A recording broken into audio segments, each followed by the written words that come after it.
बड़ी तादाद में लोगों की मौजूदगी थी। 100 से 120 लोग मेघा बताए जा रहे हैं हादसे के वक्त पुल पर मौजूद थे। आपने जानकारी दी, अच्छी खबर है, 32 लोगों को बचाया जा चुका है, 32 लोगों का रेस्क्यू किया जा चुका है, 2 लोगों की जान चली गई है।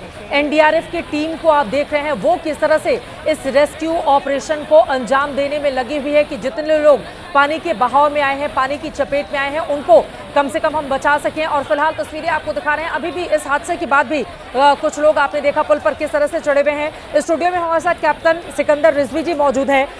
सिकंदर रिजवी जी, मैं चाहूंगी कि इस पर आपकी एक टिप्पणी हो जाए। बहुत ज्यादा हाल के दिनों में हम सब ने देखा है लापरवाही के मामले में कई जगहों पर, क्योंकि ये जर्जर अवस्था में पुल था, लोगों को जानकारी थी कि वहां पर जाना खतरे से खाली नहीं होगा, लेकिन उसके बावजूद लोग बड़ी तादाद में चढ़ गए और जिसके बाद यह हादसा हुआ। अभी रेस्क्यू ऑपरेशन चल रहा है, किस तरह की बड़ी चुनौती आप देख रहे हैं? देखिए, ये लापरवाही का नतीजा है। जहां पर इतनी ज़्यादा तादाद में लोग इकट्ठा होते हैं, पर्यटक आए होंगे, वो जगह भी है, छुट्टी का दिन है, संडे है, तो वहाँ पे कम से कम वहाँ पे पुलिस का इंतजाम होना चाहिए, वहाँ पुलिस पैकेट होना चाहिए, वो नज़र रखिए इनके ऊपर। जो वहाँ पर लोग आए हुए हैं, पुराना जर्जर पुल है, तो आंखों से देखने से लग रहा है, तो वहाँ पर रहने वालों को भी इस चीज़ को देखना चाहिए कि इतनी तादाद में आगे उनको रोकना चाहिए। एक लाइन बना के निकाल देते भाई ठीक है, लेकिन एक साथ जब निकलेंगे तो हादसा होना ही है। और कुछ आजकल ऐसा चल रहा है कि आज सुबह की खबर आ गई थी, 5:30 बजे एक हेलीकॉप्टर क्रैश कर गया केदारनाथ बद्रीनाथ के क्षेत्र के अंदर। इसी तरह देखिए रोज़ कुछ ना कुछ हादसे हो रहे हैं और कहीं ना कहीं लापरवाही देखी जा रही है, कहीं ना कहीं लापरवाही। और आज के इस जो पुल के हादसे में बहुत दर्दनाक है और मुझे लगता है कि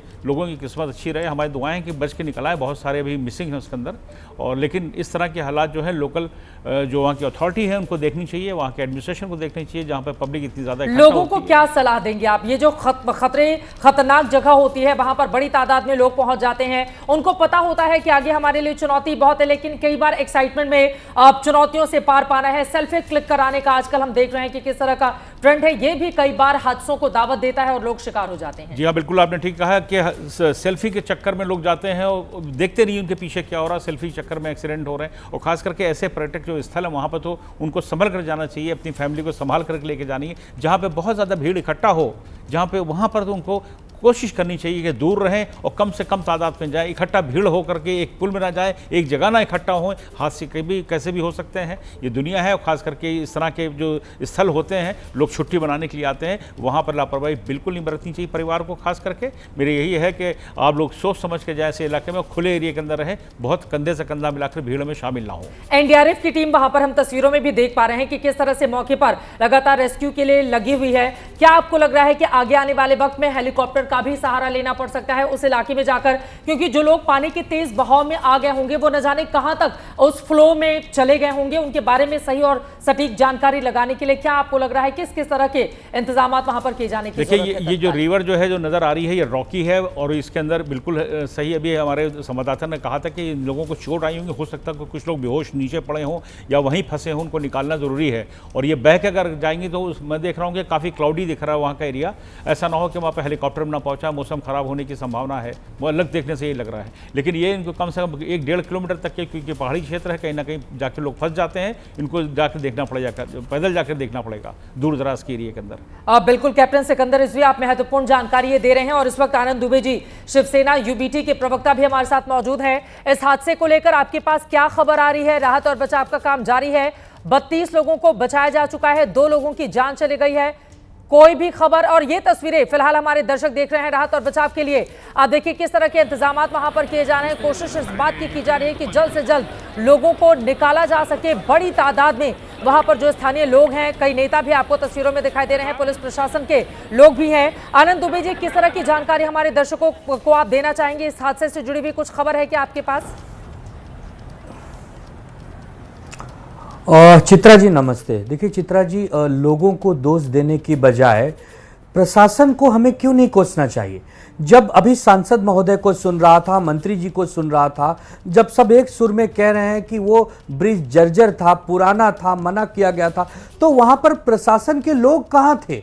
वहां पुलिस क्यों नहीं थी? वहां के जो गाइड होते हैं, जो लोकल टूरिस्ट के, वो क्यों नहीं थे?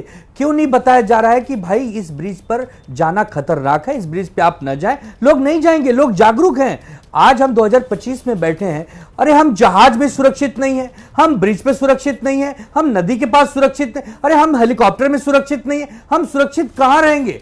हम ये नहीं समझ पा रहे हैं कि ये लोगों पे क्यों थोपा जाता है कि लोग सेल्फी लेने जा रहे हैं, लोग रील बना, लोग जाएंगे, लेकिन लोगों को अच्छी जिंदगी देना सरकार का काम है, वो सुविधा देना सरकार का काम है, पर्यटन स्थल पर उनकी पूरी व्यवस्था करना सरकार का काम है। बरसात का मौसम है, लोग एंजॉय करना चाहते हैं, लोग अपने घरों में 7 दिन 6 दिन काम करते, एक दिन सोचते हैं हम घरों से निकले, आनंद लें, नदी के पास जाए, इसमें कोई बुराई नहीं है। क्या आप उनको इतनी सुविधा नहीं दे सकते कि वहां जाकर थोड़ा सा फोटो खींच सके, वीडियो बना सके? उसका भी दोषारोपण आप जनता पर करेंगे, ये अच्छी बात नहीं है। मंत्री महोदय पहुंच रहे हैं, हम यही उम्मीद करेंगे कि हमारे ज्यादा से ज्यादा जान माल का नुकसान हो।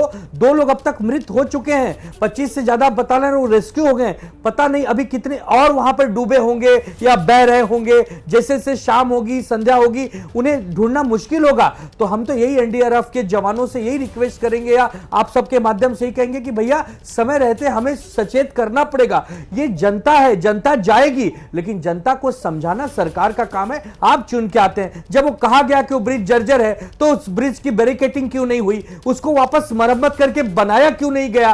पुणे से अजीत दादा पवार आते हैं, deputy chief minister, Muralidhar Mohan केंद्रीय मंत्री, देवेंद्र फडणवीस जी बार बार पुणे जाते रहते हैं, तो पुणे को क्यों नहीं आप सुरक्षित कर रहे हैं? जरा सी बरसात में वहां अफरा तफरी का माहौल बन जाता है, कानून व्यवस्था की स्थिति ऐसी है कि बद से बदतर हो गई है, वहां पर जितने प्रकार के अपराध हैं वो फल फूल रहे हैं। तो चित्रा जी, ये एक दिन का विषय नहीं है। अरे 4 घंटे की बरसात में अगर हम लोग डूबने लगे, बहने लगे, तब तो हो गया कल्याण। ऐसे नहीं होता है। बरसात एक एंजॉय करने के लिए बनी है, हमारे किसानों के लिए बनी है, हमारे लोगों के लिए बनी है ना। तो अगर वो ब्रिज खराब था तो ब्रिज की जिसकी जिम्मेदारी थी उसके ऊपर हत्या का गुनाह क्यों नहीं दाखिल होना चाहिए? उसको सजा क्यों नहीं होनी चाहिए? उस पर जांच क्यों नहीं होनी चाहिए? इस पर बहस होनी चाहिए, बशर्ते कि अरे लोगों को मना किया जाता है फिर भी लोग चले, लोग जाएंगे, लोग उत्साह में हैं, लोग सोचेंगे कि हम खुशियां मनाएं। उनकी खुशियों में बर्बादी कौन कर रहा है? क्या उसकी धरपकड़ नहीं होनी चाहिए? उसके लिए कार्रवाई नहीं होनी चाहिए? उसके लिए कोई कड़े कानून नहीं बनने चाहिए? यकीनन आपकी बहुत सारी बातों से ये बात कही जा सकती है कि आपने सही बोला, लेकिन मौजूदा वक्त पर बहस इस बात को लेकर होनी चाहिए कि लोगों के रेस्क्यू के लिए चुनौती कैसी आ रही है और जल्द से जल्द लोगों को इस इंद्राणी नदी में जो लोग बह गए हैं उनको बचाया जा सके। अभी सबसे बड़ी चुनौती इसी बात को लेकर है। बहुत धन्यवाद आपका आनंद दुबे जी, और साथ ही स्टूडियो में हमारे साथ कैप्टन सिकंदर रिजवी जी, आपका आने के लिए। इस खबर पर लगातार हर एक जानकारी दे रहे हैं मृत्युंजय सिंह, हमारे सहयोगी बने हुए हैं। लेकिन एक बार फिर से आपको जो दर्शक हमारे साथ अभी अभी जुड़े हैं उनको इन 3 तस्वीरों के जरिए बताते हैं। इंद्रायणी नदी पर बना ये पुल गिर गया। दोपहर करीब 3:30 बजे यह हादसा हुआ।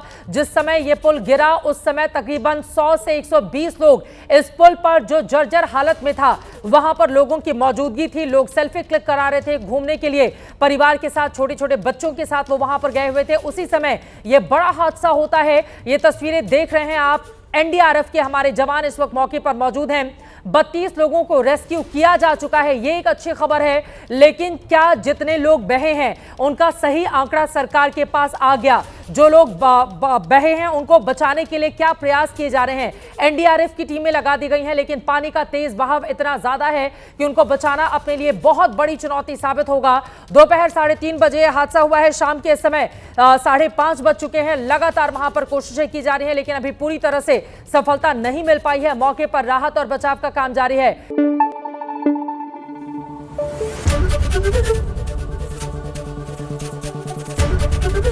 एबीपी न्यूज आपको रखे आगे।